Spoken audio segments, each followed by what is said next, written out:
up because, you know, of this announcement. So multiple news reports, and even we can go over and I'll show you on President Trump's Truth Social report. He has ordered the United States Department of Defense, the Pentagon, to immediately resume nuclear weapons testing. Resume, like I didn't even realize we were ever, unless that's what those noises are underneath. I don't know. It's the ground, like we see people talking about that.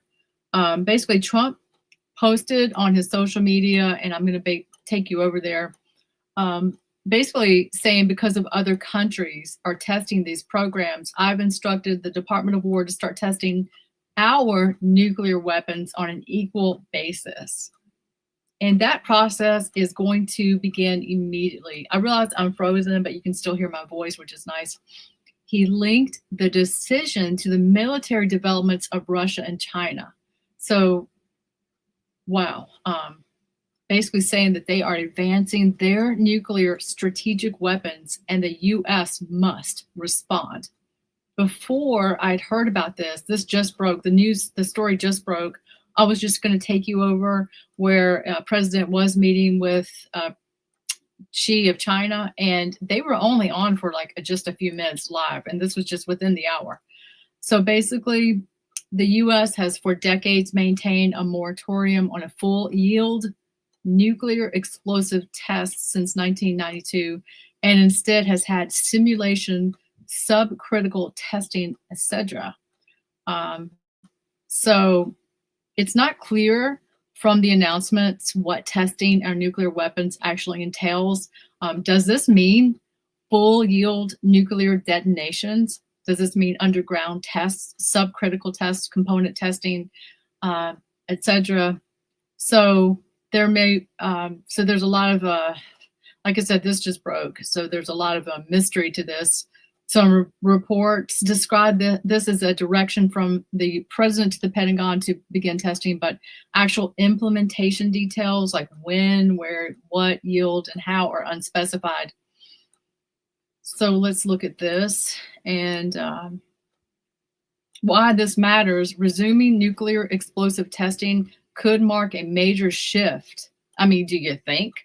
In U.S. nuclear policy and non-proliferation norms. I mean, and then I'm thinking the United States is not in the Bible. Are we going to get nuked out of here? I mean, I was seriously having this thought. So I'm just really, looking into this story, and let me go back over to The Guardian. Of course, The Guardian makes you pay to read it, so we'll just not look there. But I will take you over to President Trump's recent, let's check this out. His Truth Social post here. Let's check this out. How are y'all doing? Wednesday evening already. Can you believe it? We've moved. I think the time frame in time is just, to me, it's just moving so quickly. And, we just can't take nothing for granted. So let's zoom this up in so you can see it with me. So President Trump just putting this out at 6:04 p.m. his time. And it's like right after 8 here in Southern California. The United States has more nuclear weapons than any other country. This was accomplished, including a complete update and renovation of existing weapons during my first term in office. Because of the tremendous destructive power, I hated to do it, but I had no choice. Russia is second and China is a distant third, but will be even within 5 years. Because of other countries' testing programs, I've instructed the Department of War to start testing our nuclear weapons on an equal basis. That process will begin immediately. Thank you for your attention in this matter. President Donald J. Trump, October the 29th, 2025. And I usually open telling you the date, but I'm in shock right now. I'm trying to just get through this, trying to figure out what has happened and what is going on. And there is a small amount. So let's check this out of footage to see. I mean, only under 5 minutes of president meeting with here China in a bilateral meeting, and I had planned on pretty much coming on and showing you that. So that was my main reason. Then that story broke, and I thought, oh my goodness, this is bigger than I even thought.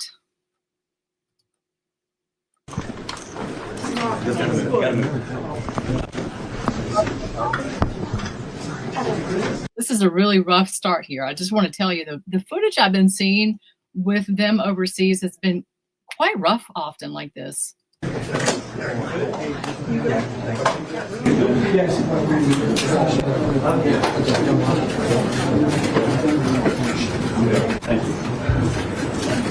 Well, thank you very much. It's a great honor to be with.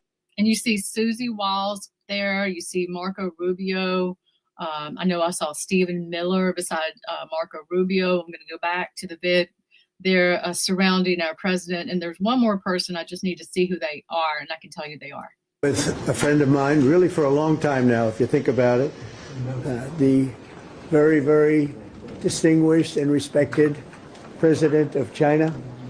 And we will be having some discussions. I think we've already agreed to a lot of things, and we'll agree to some more right now. But President Xi is a great leader of a great country, and I think we're going to have a fantastic relationship for a long period of time. And it's an honor to have you with us. Thank you very much. Thank you.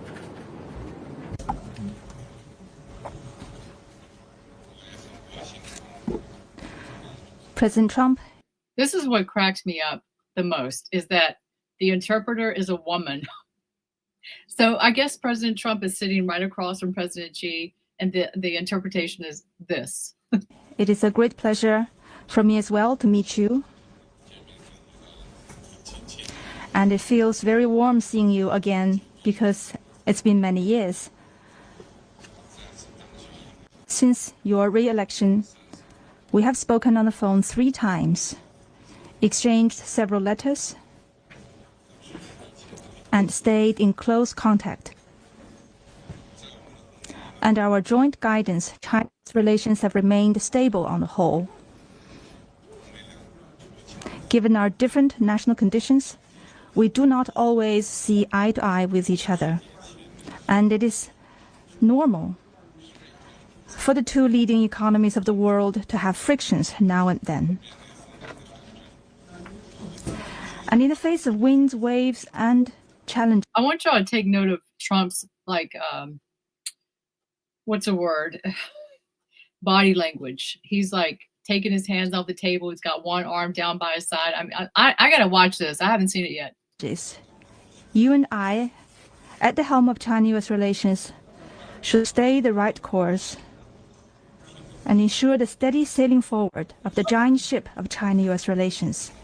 I always believe that China's development goes hand in hand. And I just want to, I'm going to back this up in a second, but there's a lot of fuzziness, and it's so strange because this is from the White House. Like, this should be better footage. And so I don't know what has happened. It's not me. It's not on my end.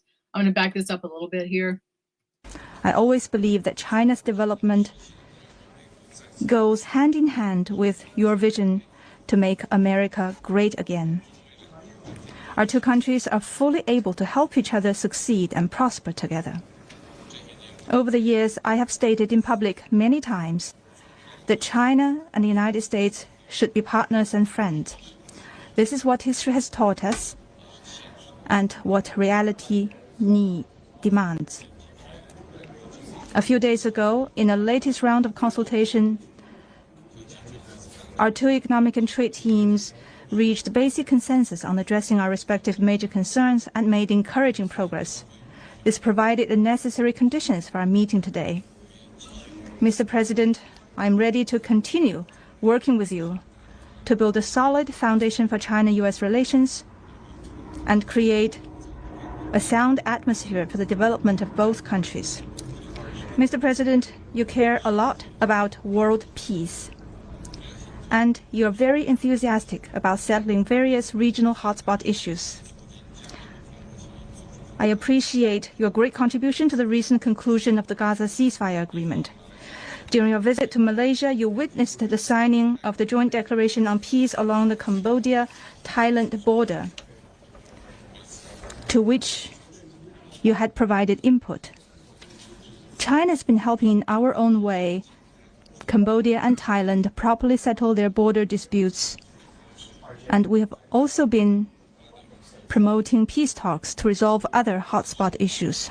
The world today is confronted with many tough problems. China and the US can jointly shoulder our responsibility as major countries and work together to accomplish more great and concrete things for the good of our two countries and the whole world. I look forward to exchanging views with you on questions important for our two countries and the world. Thank you. Thank you. Thank you very much. It's great to have you all. Thank you very much. Mr. President, why did you change your nuclear plans? Why are you going to be doing more nuclear testing? Thank you very much, everybody. Appreciate it. Thank you. Thank you very much. Wow. So basically, what I was seeing was President Trump dropped that information right before he went in and met with President Xi. Is that what I'm just figuring out here? And so the media was interrupting at the end, and they're just going right for it and asking that question. So that is what has happened. And I was going to check out one more thing while I have you here. We had some pretty fuzzy footage, not even a 5-minute meeting there with Xi and Trump. And we are basically seeing a lot of stories break on this with the nuclear information that Trump has just rolled out here. And let's go to Newsweek, and then I'll try to see exactly what they're saying on that. And so it's just like every day there's just so much happening in the world. And I still need to catch us up with President Trump's Asia trip, and until today, which Wednesday. And so I've missed out on that so much because I've been so busy with my work. My work has been I've just been slammed, and it's just an amazing blessing when we know that so many people are being laid off. Just today, 14 or 15,000 Amazon employees received a text message early AM telling them that they no longer had a job. And so jobs are being cut from, I think UPS is announcing 48,000 job cuts. I saw the auto industry talking about this. I've seen, let's see, there's so many, there's just hard to keep up with. And so we have this information. I mean, this is breaking 10 p.m. over there on the East Coast where, President Trump is, with this nuclear weapons testing. And the journalists are trying to release this information out as fast as they can and try to let people understand, what is going on here. So we're all seeing this develop. This is developing right now tonight. And I'm just going to see if there's anything that I was just basically didn't cover. The comments came as Trump, just like I said, he visited South Korea today, Wednesday, to attend the Asia Pacific Economic Cooperation, which is APEC, CEO Summit, to speak with Chinese President Xi. And just as I speculated, he broke that right before he went into the meeting. And people are scrambling to make sense of this. Newsweek has even reached out to the White House by email for further comment. There's not much understanding into this subject here. And President Trump you know, has given us what I read here. Let's see, why is it not? Let's see, share this tab. He's pretty much told us everything that we know there in his Truth Social post, which I already read to you. And because my computer is having so many delays, let's see, I just have to start this whole thing over, but we really don't have much more. Let me see. Really don't know much more. And we don't have much more. And because my computer, I don't know why, if this is intentional, they don't want information to, you know, to get out. I don't understand why my computer is doing this, because it's been moving fine, working fine, but just as I decide to go live, this is when I'm having these complications. So, but I did read, I know you can still hear me, even though it's frozen, but Trump put this out 2 hours ago. Let's, and see, everything's crashing. It's so strange. He put this out, and I'll show you right here, just 2 hours ago, that the United States has more nuclear weapons than any other country. And he talks about it a little bit. And, you know, I read the whole thing. So anyway, that is really all I have for you right now. I'm just pretty much have to start this whole stream over because of these computer complications. But you get the gist. You see what is happening, and it does it. We need prayer, and our nation is in distress. This is how I'm reading this. This is how I'm interpreting this. And that I don't think this is good. So